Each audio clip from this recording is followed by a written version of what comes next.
आखिर बिहार के गया में तुलसी का एक भी पौधा क्यों नहीं उगता? सुने रोचक कथा। पूरी कथा को सुनने से पहले चैनल को सब्सक्राइब और वीडियो को लाइक जरूर करें। पूरा सुनकर अपना कमेंट भी करें। अब आइए सुनते हैं। आखिर बिहार के गया में क्यों नहीं उगता तुलसी का एक भी पौधा? क्यों ब्राह्मण कभी संतुष्ट नहीं होता? फल्गु नदी सिर्फ नाम की नदी है। क्यों कौवा हमेशा लड़ झगड़ कर ही खा पाता है?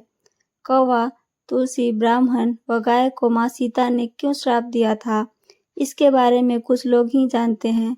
आइए हम विस्तार से इस बारे में बताते हैं। वाल्मीकि रामायण के मुताबिक वनवास के दौरान भगवान राम, लक्ष्मण और माता सीता पितृपक्ष में श्राद्ध करने के लिए बिहार के गया धाम पहुँचे। वहाँ ब्राह्मण ने भगवान श्री राम और लक्ष्मण को श्राद्ध कर्म करने के लिए आवश्यक सामग्री जुटाने के लिए कहा। इस पर भगवान राम और लक्ष्मण नगर की ओर सामान लाने के लिए निकल पड़े।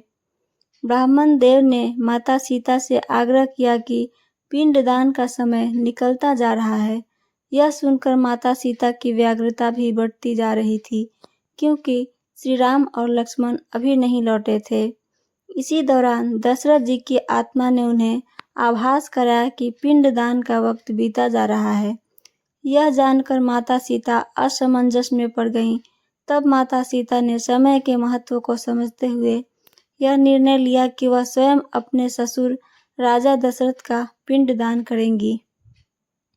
उन्होंने फल्गु नदी के साथ साथ वट वृक्ष, कौवा, तुलसी, ब्राह्मण व गाय को साक्षी मानकर स्वर्गीय राजा दशरथ का पिंडदान विधि विधान के साथ किया।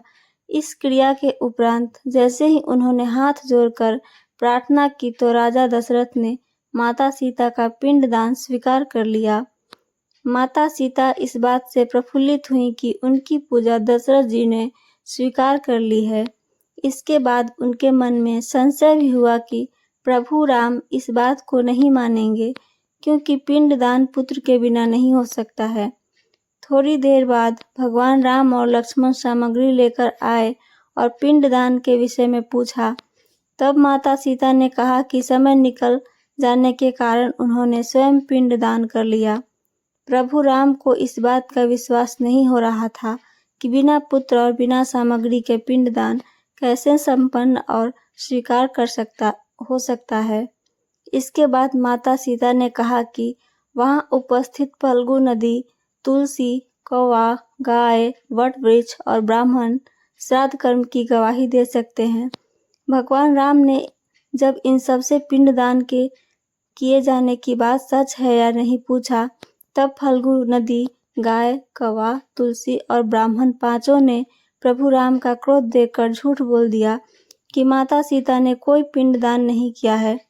वट वृक्ष ने सत्य कहा कि माता सीता ने सबको साक्षी मानकर विधि पूर्वक राजा दशरथ का पिंडदान किया है। पांचों साक्षी के झूठ बोलने पर माता सीता ने क्रोधित होकर उन्हें आजीवन श्राप दे दिया। इन्हें मिला था श्राप। फल्गु नदी को श्राप दिया कि वह सिर्फ नाम की नदी रहेगी, उसमें पानी नहीं रहेगा। इसी कारण फल्गु नदी आज भी गया में सूखी है। गाय को श्राप दिया कि गाय पूजनीय होकर भी सिर्फ उसके पिछले हिस्से की पूजा की जाएगी और गाय को खाने के लिए दर बदर भटकना पड़ेगा। आज भी हिंदू धर्म में गाय के सिर्फ पिछले हिस्से की पूजा की जाती है। माता सीता ने ब्राह्मण को कभी भी संतुष्ट न होने का और कितना भी मिले उसकी दरिद्रता हमेशा बनी रहेगी का श्राप दिया। इसी कारण ब्राह्मण कभी दान दक्षिणा के बाद भी संतुष्ट नहीं होते हैं। माता सीता ने तुलसी को श्राप दिया कि वह कभी भी गया की मिट्टी में नहीं उगेगी।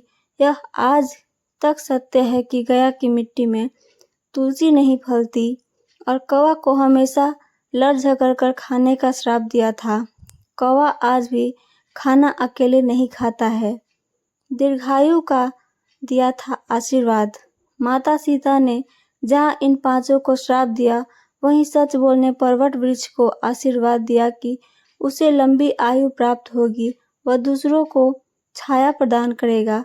पतिव्रता स्त्री उनका स्मरण करके अपने पति की दीर्घायु की कामना करेंगी।